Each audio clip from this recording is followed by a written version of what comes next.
It's sure good to see you, man. Absolutely. It's finally glad I get to finally meet you. Yeah, it's been a long time. If the moment is intense enough, A lot of noise, a lot of commotion and everything else. it doesn't take long to bind two lives together. There were so many others that perished that day. Last week, we introduced you to Aaron and Bruce. I really feel kind of guilty, if you will, for not ever contacting you, particularly since when you got older. As they reintroduce themselves to each other. Because everything I've heard is pretty much secondhand. Aaron, who lives in Charlotte now, doesn't remember anything from their first meeting. I was too young to remember anything.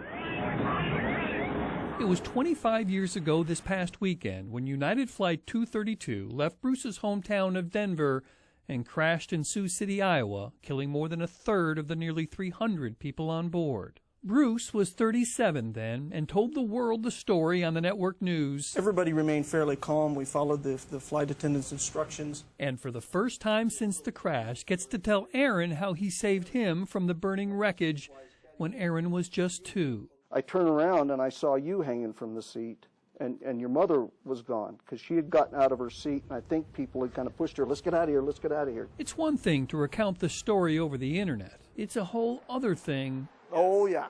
Oh, yeah. To do it face to face. I'm anxious to see him. Where is he?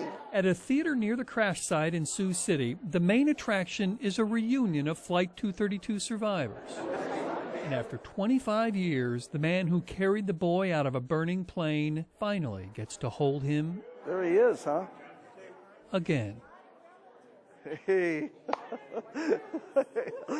Let me say hi to this brother. Hey, brother. How you doing, man? Good. The newspapers and magazines at the time called it a miracle. Horrible thing happened that day. And the ones who lived to tell the story Because if you fell out of your seat during that crash, you were a goner.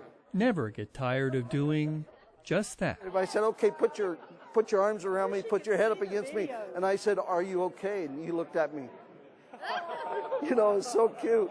It is, of course, a bittersweet tale. I sure feel so bad for those folks who didn't make it, you know, and I'm so glad we all did. And it takes some of the most unlikely of turns. It was Al Haynes' heroic work in the cockpit of Flight 232 that kept everyone on board from dying and inspired Aaron to want to be a pilot himself. When you told me that, well, when he told me that on the Skype call, I said, good for you. And like, oh my God, what are you thinking? Two people randomly seated a few feet apart from each other on a fateful flight, now forever tethered by that experience, no matter how far they live from each other. We'll have to keep in touch. We will. I really would like that. Bob Buckley, Thank you very much. Thank you so much. Fox 8 News. Good luck to you. All right. Nice to meet you. You too.